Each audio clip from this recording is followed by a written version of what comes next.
Hello student, एक बार पुनः आप सभी का स्वागत है आज की क्लास में। देखिए आज की क्लास में हम लोग बात करेंगे ब्लड सेल यानी कि ब्लड कार्पसल्स जो होते हैं।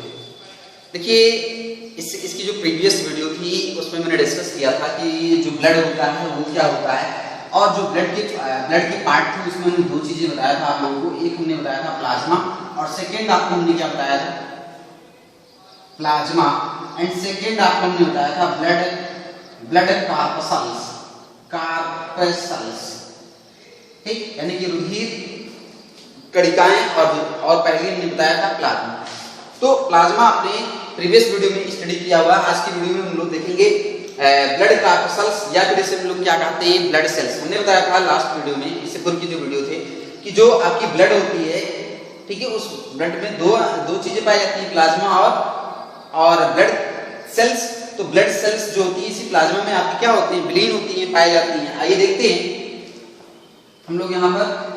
देखिए ब्लड सेल्स जो होती है, ठीक है, ये एक प्रकार की कोशिकाएं हैं जो खून के अंदर मिली हुई होती हैं, यानी कि पाई जाती हैं। यानी कि जहां भी ये ब्लड जो है वो फ्लो करता है, प्रवाह करता है, बहता है ब्लड ट्यूब में, यानी कि रुधिर की नलिकाओं के अंदर, वो उसी के साथ ही प्रवाह करती हुई या फिर उसमें तैरती हुई आपके अंगों तक पहुंच जाती है।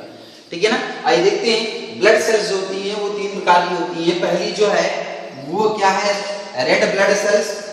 पहली जो है वो रेड ब्लड सेल्स या एरिथ्रोसाइट्स। ठीक है, हिंदी में इसे हम लोग क्या कहते हैं, लाल रुधिर कणिकाएं या फिर आरबीसी कहते हैं। ठीक, दूसरी जो है वो आपकी व्हाइट ब्लड सेल्स यानी कि ल्यूकोसाइट, व्हाइट ब्लड सेल्स। ठीक, इसे हम लोग क्या कहते हैं, ल्यूकोसाइट यानी कि श्वेत रुधिर कोशिकाएं। ठीक है, ऐसे में WBCS कहते हैं। और तीसरी जो है ब्लड प्लेटलेट्स, जिसे हम लोग क्या कहते हैं, थ्रोम्बोसाइट्स। ठीक है ना। ऐसे में तीन प्रकार की रुधिर कोशिकाएं होती हैं, एक WBC, RBC, WBC and blood platelets होती हैं। तीन प्रकार की होती हैं। ठीक, इनके अलग अलग नेम है। आरबीसी के जो नेम है उससे हम लोग क्या कहते हैं, एरिथ्रोसाइट्स।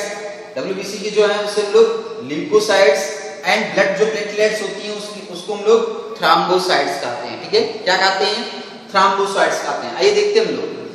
तो आरबीसी जो होती है, आरबीसी क्या होती है हम लोग आइए देखते हैं कि आरबीसी की जो आकार होती है कैसी होती है, गोल होती है। कैसी होती है, गोल होती है। उसकी संरचना, उसकी बनावट जो होती है, देखिए ये हमने दिखाया है, एक साइड व्यू दिखाया है और एक सरफेस व्यू हमने दिखाया है। ठीक है, यानी कि यहाँ पर आप देख रहे हैं सरफेस जो इसकी व्यू है उसमें आप देख रहे हैं कि ये क्या दिख रही है आपको, गोल, और एक दिख रही है आपके तस्तरीनुमा। दोनों ओर से ये पिचके हुए मिलते हैं हम लोगों को। तो ये क्या होती है, आरबीसी कोशिकाओं की बनावट होती है। कैसी होती है, वो गोल होती है, तस्तरीनुमा होती हैं और दोनों ओर से पिचके हुए होते हैं। देखिए इनकी संख्या क्या होती है, इनकी संख्या जो होती है 54 लाख प्रति घन मिलीमीटर। ठीक, ऐसे में कितनी संख्या होती है, 54 लाख प्रति घन मिलीमीटर, यानी कि एक घन मिलीलीटर में, ठीक है, मिलीमीटर में आपकी क्या है, 54 लाख आरबीसी कोशिकाएं पाई जाती हैं। ध्यान रखना कि एक घन मिलीमीटर में आपके 54 लाख आरबीसी कोशिकाएं पाई जाती हैं। ठीक है ना। देखिए जीवन काल क्या होती है, 120 से 127 डेज, यानी कि 120 से 127 दिन इसकी क्या होती है, जीवन होती है। ठीक है ना। काफी परिश्रम करती हैं, इसलिए इसकी जीवन जो होती है 120 से 127 दिन ही होती है। और इसकी जो व्यास होती है आरबीसी कोशिकाओं की, वो 7.7 माइक्रोन। ठीक है ना। अब हम लोग आगे बढ़ते हैं कि जो आरबीसी होती है, उस आरबीसी कोशिकाओं के अंदर जो होती है, जो परिपक्व आरबीसी सेल्स होती हैं, जो परिपक्व यानी कि तैयार जो आरबीसी कोशिकाएं होती हैं, उसके अंदर न्यूक्लियस होती है नहीं पाई जाती है। जो केंद्रक होती है वो केंद्रक अनुपस्थित होती है। साथ ही ER, GB, राइबोसोम, माइटोकॉन्ड्रिया भी अनुपस्थित होती है। ठीक, याद रखना कि हमारी जो आरबीसी सेल्स होती है, उस आरबीसी सेल्स के अंदर जो न्यूक्लियस होती है यानी कि जो केंद्रक होती है वो अनुपस्थित होती है, नहीं पाई जाती है। साथ ही साथ जो कोशिकांग है वो कोशिकांग भी इसके अंदर नहीं पाए जाते हैं। ठीक है ना। देखिए इसके ना पाए जाने के कारण कुछ एडवांटेज होती है आरबीसी सेल्स को, ये कि एक तो खाली इनके ना होने से आरबीसी सेल्स के अंदर क्या है कि खाली जगह बन जाती है। इस खाली जगह में आपकी क्या होती है, एक स्ट्रोमाइटिन नामक प्रोटीन की एक नेटवर्क होती है। उसी के अंदर आपके हीमोग्लोबिन के जो अणु होते हैं वो काफी भरे हुए होते हैं। देखिए जो आरबीसी सेल्स होती है, इस सेल्स के अंदर इन कोशिकाओं की अनुपस्थिति के कारण आरबीसी के अंदर अच्छी खासी जगह खाली होती है, जिसकी वजह से आपकी हीमोग्लोबिन के लाखों अणु जो होते हैं वो आपके इस आरबीसी सेल्स के अंदर पाए जाते हैं। किसके अणु? हीमोग्लोबिन के, हीमोग्लोबिन, ठीक, किसके अणु? हीमोग्लोबिन के। हीमोग्लोबिन जो है ये दो चीजों से मिलकर बना हुआ है, एक आपके क्या है, हीम आयरन है, और दूसरी जो है ग्लोबिन है। क्या है? ग्लोबिन। ग्लोबिन जो है एक तरह की प्रोटीन है और हीम क्या है? आयरन है। यानी कि हीमोग्लोबिन की रचना के लिए आयरन की जरूरत होती है ना। तो हीमोग्लोबिन किससे बना हुआ है? हीम यानी आयरन से प्लस ग्लोबिन यानी कि एक तरह की प्रोटीन, इन दोनों से मिलकर ये बना हुआ हीमोग्लोबिन। तो हीमोग्लोबिन आरबीसी के अंदर पाया जाने वाला एक अणु है, मतलब बहुत सारे अणु क्या है प्रत्येक आरबीसी सेल्स के अंदर पाए जाते हैं। इनका मेनली जो फंक्शन होता है कि ये ऑक्सीजन को बाद अपने साथ जोड़ने का काम करते हैं। यानी कि आरबीसी जो सेल्स हमारे अंदर पाई जा रही है उसके अंदर जो उपस्थित हीमोग्लोबिन होती है, हीमोग्लोबिन का जो प्रत्येक अणु होता है वो ऑक्सीजन के अणुओं को अपने साथ जोड़ता है और जोड़कर ही यानी कि बांधकर ही वो शरीर के अंगों तक ले जाने का काम करता है। समझ में आया सभी को? हीमोग्लोबिन जो आरबीसी सेल्स के अंदर पाई जा रही है, प्रत्येक हीमोग्लोबिन की जो अणु होती है वो अपने साथ ऑक्सीजन के अणुओं को बांधती है, जोड़ लेती है, और बांधने के बाद ये अंगों तक ऑक्सीजन को ले जाने का काम करती है। यही मेनली फंक्शन होती है, मुख्य जो फंक्शन होती है आरबीसी सेल्स का यही होता है। समझ में आया? आरबीसी सेल्स का क्या फंक्शन है कि ये ऑक्सीजन के अणुओं को अपने साथ जोड़ती है, ठीक है, ऐसे में, और जोड़ने के फलस्वरूप ये अंगों तक ले जाने का काम करती है। आया समझ सभी को?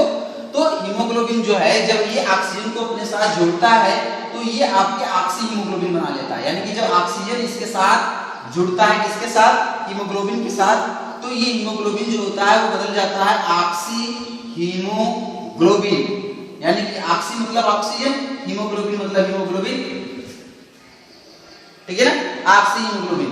यानी कि ऑक्सीजन अब ऑक्सी हीमोग्लोबिन के रूप में हो गया, ठीक है, यानी कि हीमोग्लोबिन और ऑक्सीजन मिलकर ऑक्सी हीमोग्लोबिन बना लिए, ठीक है, और इसी रूप में आपके जो है ऑक्सीजन वो अंगों तक चले जाते हैं।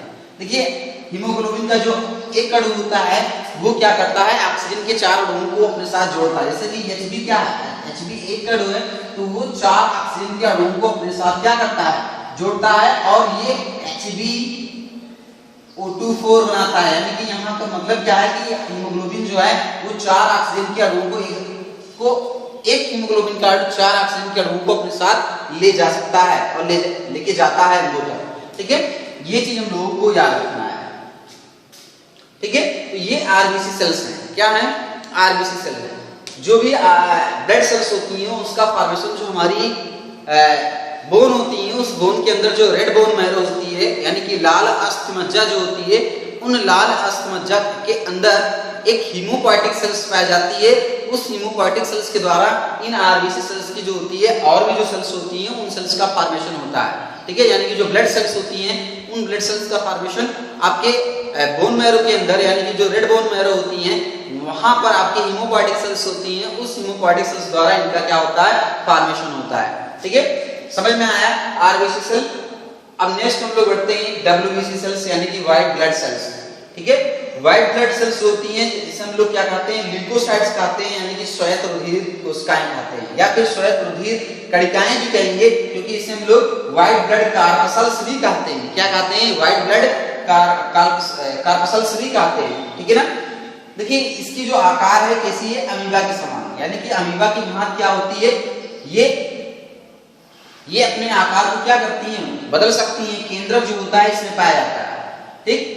जो ल्यूकोसाइट है यानी कि डब्ल्यूबीसी है, ये इनमें केंद्रक पाया जाता है। इनकी संख्या जो होती है खून के अंदर 5000 से 9000 प्रति घन mm, यानी कि एक घन mm में, ठीक है, एक घन mm में आपके 5000 से 9000 डब्ल्यूबीसी जो हैं वो सेल्स पाए जाएंगे, ठीक, डब्ल्यूबीसी की संख्या रुधिर में कितनी होती है? 5000 से 9000 प्रति घन मिलीमीटर होती है। ठीक है, ऐसे में देखिए जो भी डब्ल्यूबीसी की जो साइटोप्लाज्म होती है यानी कि कोशिका द्रव जो है, उस कोशिका द्रव में दो चीजें होती हैं, एक दानेदार संरचना होती है, एक दानेदार संरचना नहीं होती है।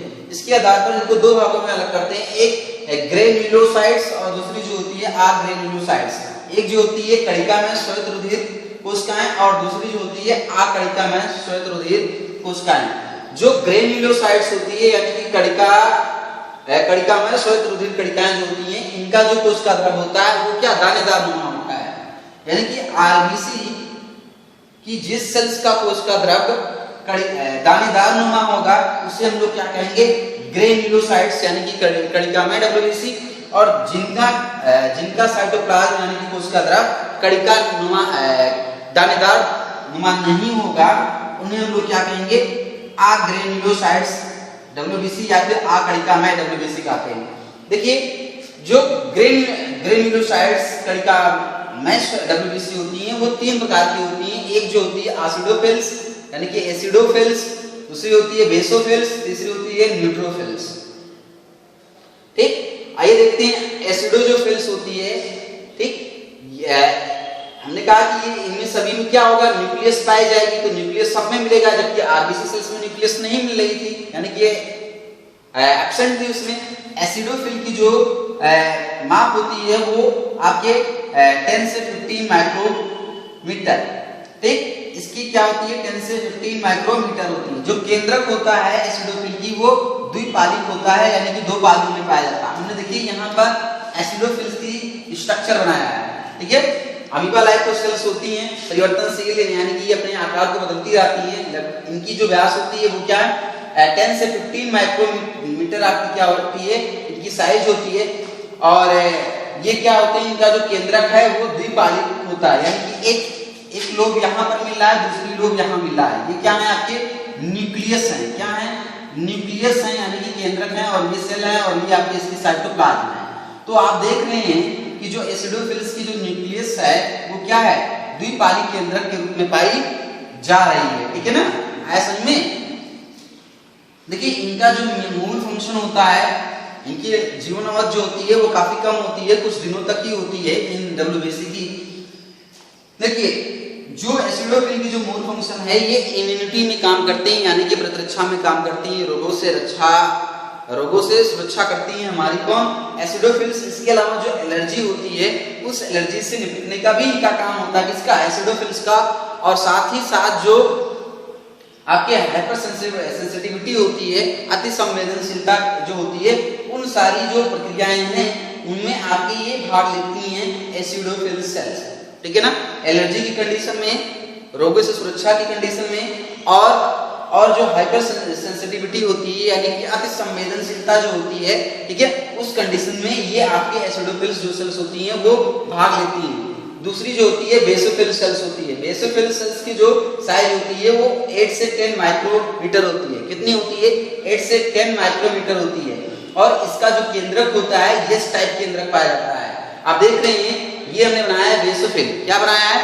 बेसोफिल बनाया है। और बेसोफिल की जो केंद्रक आप देख रहे हैं, ये देखिए यस टाइप केंद्रक हमने बनाया है। कैसी? यस के आकार की इसकी केंद्रक पाई जा रही है। बेसोफिल जो होती है इसका जो मूल फंक्शन है ये क्या करती हैं? आपके शरीर के अंदर हिस्टामिन और जो आपके सेरोटोनिन होते हैं उस सेरोटोनिन को रिलीज करने का काम करती हैं। ठीक है, बेसोफिल्स क्या करती हैं? हिस्टामिन एंड सेरोटोनिन जो होती हैं ये रिलीज करने का काम करती हैं। इसके अलावा जो मास्ट सेल्स होती हैं वो भी यही काम करती हैं। ठीक है ना? जो आपके रुधिर नलिकाओं को क्या करती हैं? विस्तारण करती हैं, फैलाती हैं। इसके अलावा उसको संकीर्ण करने का काम करती हैं ये दोनों पदार्थ जो रिलीज होते हैं। आगे देखते हैं हम लोग। तीसरी जो है आपके कणिका में डब्ल्यूबीसी वो है न्यूट्रोफिल्स। क्या है? न्यूट्रोफिल्स। न्यूट्रोफिल्स की जो न्यूक्लियस है वो क्या होती है? 2 से 5 लोब में बटी होती है। आप देखते हैं ये हमने बनाया हुआ न्यूट्रोफिल्स डब्ल्यूबीसी बनाया हुआ है। तो आप देख रहे हैं इसका जो केंद्रक है कई सारे लोब्स में बटा हुआ है, 1 2 3 4 5। ठीक है, और सभी जो लोब्स होते हैं वो एक वृंत के माध्यम से, एक धागेनुमा संरचना के माध्यम से जुड़े हुए हैं। आप देख सकते हैं जैसे ये दोनों लोब्स हैं, ठीक है, इसकी एसिडोफिल्स की ये एक ग्रंथि के माध्यम से जुड़े हुए हैं। ऐसे ही जो न्यूट्रोफिल्स की जो समस्त लोब होती हैं, वो समस्त लोब एक धागेनुमा संरचना के माध्यम से क्या है, जुड़ी हुई होती हैं। 2 से 5 क्या है, पाली होती है किसकी, न्यूक्लियस की इसकी। अब ये जो न्यूट्रोफिल्स होती है, इसका मेनली जो फंक्शन है, ये शरीर के विभिन्न भागों में क्या करती है, घूमती रहती है, विचरण करेगी, ठीक है, ऐसा में।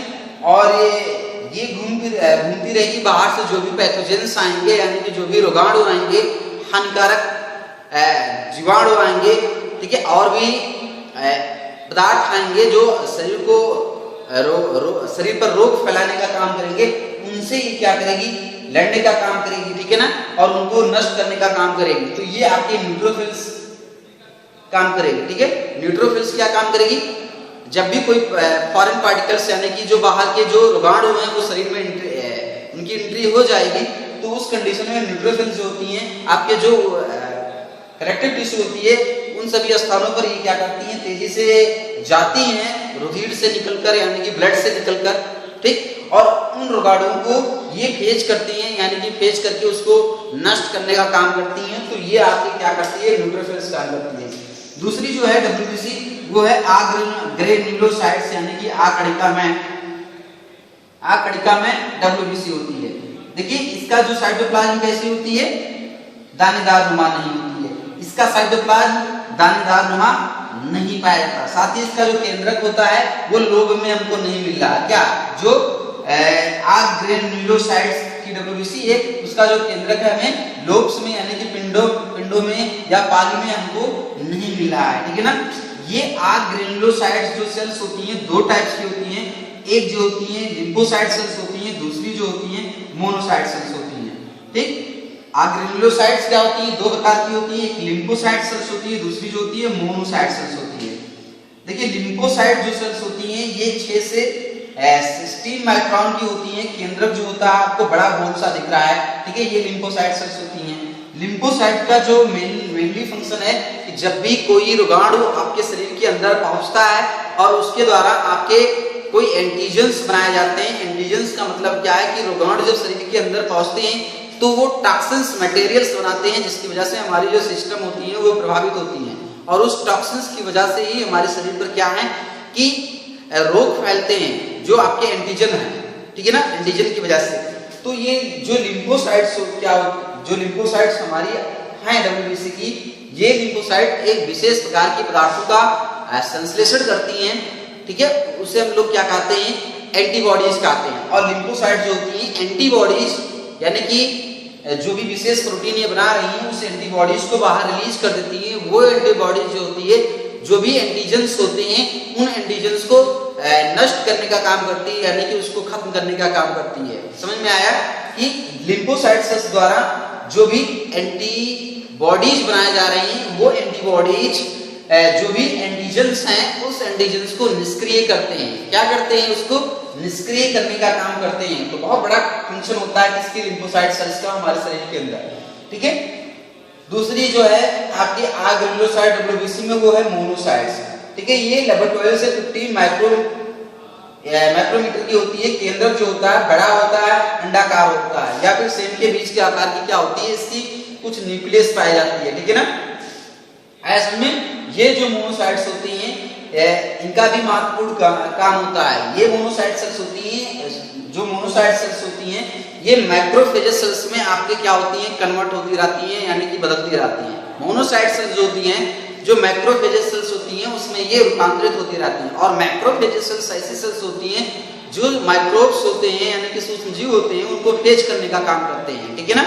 तो ये काम करते हैं कौन, मोनोसाइट्स काम करते हैं। मोनोसाइट्स क्या काम करती है शरीर के अंदर कि ये मैक्रोफेजेस सेल्स में बदलती रहती है, जरूरत पड़ने पर उसमें चेंज होती है। और मैक्रोफेजेस जो सेल्स होती है, जो माइक्रोब्स शरीर के अंदर आते हैं बाहर से, उन माइक्रोब्स को ये फेज करती है, यानी कि उनको भज करने का काम करती है, उसको खाने का काम करती है, कह सकते हैं, ठीक है। क्योंकि WBC जो होती है वो अमीबा लाइक होती है, ठीक है।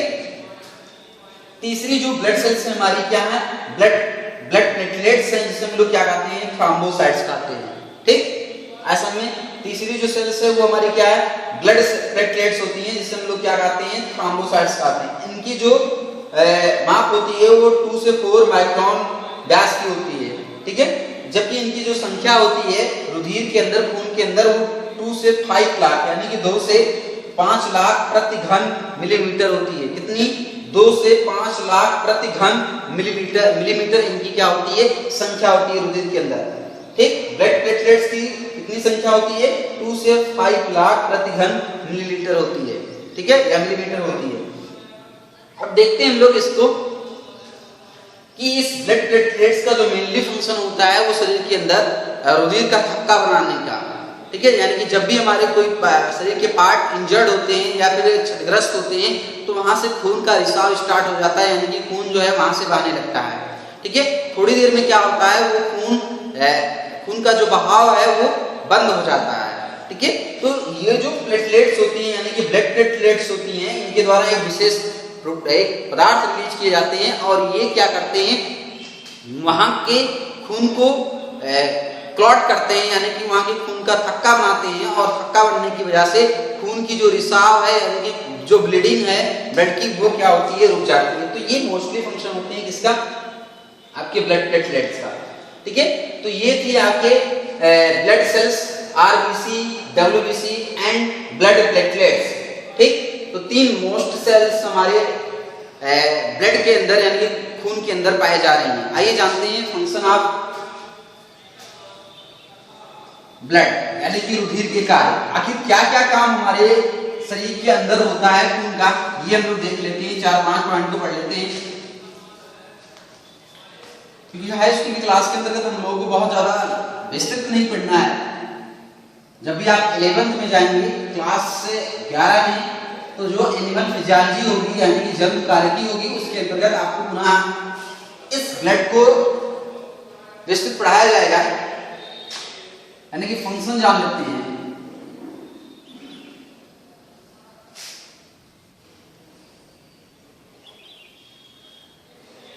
यानी कि फंक्शन ऑफ ब्लड यानी कि रुधिर के कार्य। बहुत सारे फंक्शन है रुधिर के हमारे शरीर के अंदर। पहली जो फंक्शन है ये है क्या, कि ये गैसों का ट्रांसपोर्ट करती है। मेनली फंक्शन हमने बताया था, आपके जो रेस्पिरेटरी सिस्टम थी उसमें हमने पढ़ाया था आपके गैसेस एक्सचेंजिंग यानी कि गैसों का आदान प्रदान, ठीक है। कोशिकाओं और जो रुधिर केशिका थी उसके बीच गैसों का आदान प्रदान हो रहा था, ठीक है। ऑक्सीजन आपके उस केशिका के अंदर आ रहा था और उस केशिका के अंदर जो आरबीसी सेल्स होती हैं उस आरबीसी सेल्स के द्वारा वो ऑक्सीजन ग्रहण की जा रही थी। मेनली फंक्शन जो पहले फर्स्ट फंक्शन जो हम बता रहे हैं ये है कि जो भी फेफड़ों के अंदर ऑक्सीजन हम लोग पहुंचाते हैं, यानी कि जो ब्रीदिंग होती है, श्वासोच्छ्वास की जो क्रिया होती है, उसमें जो ऑक्सीजन हमारे लंग्स के अंदर पहुंचता है वो ऑक्सीजन जो है वो आपके जो हमारी आरबीसी सेल्स होती हैं उस आरबीसी सेल्स के द्वारा ले लिया जाता है, ठीक है ना। देखिए ये चित्र हमने बनाया था आरबीसी सेल्स की। तो जो ये ऑक्सीजन होती है ये ऑक्सीजन आरबीसी सेल्स द्वारा ले ली जाती है, यानी कि ग्रहण कर ली जाती है। आरबीसी सेल्स के अंदर एक बहुत अच्छी अणु पाई जाती है जिसे हम लोग क्या कहते हैं, हीमोग्लोबिन कहते हैं। क्या कहते हैं? हीमोग्लोबिन। और ये जो हीमोग्लोबिन होती है, हीमोग्लोबिन, इसी हीमोग्लोबिन के कारण ही हमारा जो खून होता है वो क्या होता है, लाल होता है। हीमोग्लोबिन के कारण ही हमारा जो ब्लड होता है वो लाल होता है, ठीक है ना। अब जब भी गैसीय विनिमय होता है तो उस गैसीय विनिमय में ये ऑक्सीजन जो है इस आरबीसी सेल्स के अंदर जाती है और आरबीसी सेल्स की जो हीमोग्लोबिन होती है इस ऑक्सीजन को अपने साथ क्या करती है, बाइंड्स कर लेती है, यानी कि जोड़ लेती है और जोड़ने के फलस्वरूप ऑक्सी हीमोग्लोबिन का फॉर्मेशन करती है। किसका? ऑक्सी हीमोग्लोबिन का फॉर्मेशन करती है। तो इस तरह जो ऑक्सीजन है वो ऑक्सीजन ऑक्सी हीमोग्लोबिन के रूप में वो अंगों तक पहुंच जाती है और फिर वहां जब ये पहुंचती है तो ऑक्सीजन और हीमोग्लोबिन अलग हो जाते हैं और ऑक्सीजन खून से निकल के आपके फिर से टिश्यूज तक पहुंचती है और टिश्यूज की जो सेल्स होती है इस ऑक्सीजन को ले लेती हैं और रेस्पिरेशन जो होती है यानी कि जो श्वसन होती है उस श्वसन को करती रहती है। ग्लाइकोलाइसिस जो क्रेब्स साइकिल और ईटीएस जो था उसमें पार्टिसिपेट करेंगे, ठीक है। दूसरी स्टेप जो है कि जो भी हमारे टिश्यूज होते हैं वो टिश्यूज क्या करते हैं, मेटाबॉलिज्म करते हैं, यानी कि रेस्पिरेशन करते हैं और उस रेस्पिरेशन में आपके क्या करते हैं, कार्बन डाइऑक्साइड को रिलीज करते हैं। जो भी कार्बन डाइऑक्साइड निकलती है उस कार्बन डाइऑक्साइड की कुछ मात्रा को आरबीसी जो सेल्स होती हैं वो आरबीसी सेल्स पुनः ले लेती हैं और उस कार्बन डाइऑक्साइड को अपने साथ लेकर क्या कार्बोइनोहीमोग्लोबिन इत्यादि के रूप में आपके क्या करते हैं, बाइकार्बोनेट फॉर्म के रूप में ये क्या करते हैं, उसको लेकर फिर से चले आते हैं लंग्स के पास। ध्यान रखना कि आरबीसी सेल्स या ब्लड जो होती है, ठीक है, ये अंगों से क्या करती हैं, कार्बन डाइऑक्साइड को ले लेती हैं, टिश्यू से कार्बन डाइऑक्साइड को ले लेती हैं और लेने के फलस्वरूप फिर से आपकी कहाँ, फेफड़ों को लाके छोड़ देती हैं और गैसीय विनिमय में कार्बन डाइऑक्साइड जो है वो फेफड़े से होकर आपके जो भी श्वसन के रास्ते होते हैं उससे बाहर आ जाती है शरीर से, ठीक है ना। तो दो काम कर रही है मेनली, एक ऑक्सीजन को आपके समस्त टिश्यूज तक ले जाने का काम कर रही है और टिश्यू से जो कार्बन डाइऑक्साइड निकल रही है उस कार्बन डाइऑक्साइड को लेकर ये फिर से आपके क्या कर रही है, लंग्स तक ले आ रही है और फिर गैसीय विनिमय में वो कार्बन डाइऑक्साइड शरीर से बाहर निकल रही है। दूसरी स्टेप जो है कि जितने भी न्यूट्रिएंट्स हैं डाइजेशन में आपने देखा था कि जो उसकी एब्जॉर्बेशन थी उसमें आपके H2O, carbohydrate, protein, fat, vitamin, minerals etcetera जो थे, इन चीजों का एब्जॉर्बेशन होता था। ये सारी एब्जॉर्ब की ये चीजें जो थी वो खून में डाल दी जा रही थी, ठीक है ना। खून में ये सारी चीजें डाल दी जा रही थी और जो ये न्यूट्रिएंट्स होती हैं, ये न्यूट्रिएंट्स आपके ब्लड के माध्यम से फिर से क्या करती हैं, अंगों तक पहुंचती हैं। तो दूसरा क्या है कि पोषक पदार्थों को ये शरीर के विभिन्न अंगों तक पहुंचाती है, कौन, खून। तीसरी जो है कि हमारी जो शरीर है उस शरीर के तापमान को ये नियमन करती है, ठीक है। ब्लड जो है शरीर के ताप को नियमित करती है, जैसे कि हमारे शरीर के किसी अंग में मेटाबॉलिज्म की क्रियाएं फास्ट हो रही हैं तो उसकी वजह से वहाँ का टेम्परेचर जो है, तापमान बढ़ जाता है, तो खून जो है उस अंग पर अधिक सप्लाई हो जाता है और ये खून की जो वाटर होती है वो वहाँ उस अंग पर पहुंचकर उसको क्या करती है, ताप संतुलन में लाने, यानी कि उसको ठंडा करने का काम करती है, यानी कि ताप नियमन में भी ये थोड़ी काम करने का ताप नियमन में ये काम कर रही है आपकी ब्लड जो है, ठीक है। इसके अलावा जो विभिन्न प्रकार के हार्मोन्स हैं, क्या हैं, विभिन्न प्रकार के जो हार्मोन्स हैं और जो एंटीबॉडीज जो है, जो ब्लड द्वारा एंटीबॉडीज जो बनाई जा रही है, ठीक है, और जो हार्मोन्स आपके हैं, जो ग्लैंड्स हैं, उस ग्लैंड द्वारा जो हार्मोन्स बनाई जा रही है, ये भी रुधिर के माध्यम से क्या करती है, एक अंगों से दूसरे अंगों तक जाती है, ठीक। नेक्स्ट स्टेप क्या है कि जो हमारी WBC सेल्स होती हैं, वो WBC क्या काम करती हैं, हमारे शरीर की आर्मी सेल्स होती हैं, जितने भी आपके फॉरेन पार्टिकल्स होते हैं, जो भी आपके माइक्रोब्स होते हैं या फिर पैथोजेंस होते हैं, उन पैथोजेंस को ये नष्ट करने का काम करती है और शरीर को ये रोगों से बचाती है हमारी WBC, यानी कि ब्लड बचाती है। इसके अलावा शरीर के जो डेड सेल्स होते हैं, जो शरीर के अंदर की जो डेड सेल्स की जो मलबे होते हैं, उस मलबों को भी ये साफ करने का काम करती है हमारी WBC सेल्स, ठीक है। एक और स्टेप जो हमने बताया था कि हमारी जो ब्लड प्लेटलेट्स होती है, ये रुधिर को के थक्का बनाने में भी काम करती है, रुधिर के थक्का बनाने में भी काम करती है, ठीक है, जिससे कि खून का जो रिसाव है, जो ब्लीडिंग होती है, वो रुक जाती है। ऐसे बहुत सारे फंक्शन जो हैं वो हमारे ब्लड के होते हैं, ठीक है। आई होप आपको ये अच्छा लगा होगा, ये ब्लड की जो नॉलेज थी। आज की वीडियो में फिलहाल इतना ही, नेक्स्ट वीडियो में पुनः एक नए नॉलेज के साथ उपस्थित होंगे, तब तक के लिए सभी का बहुत बहुत धन्यवाद।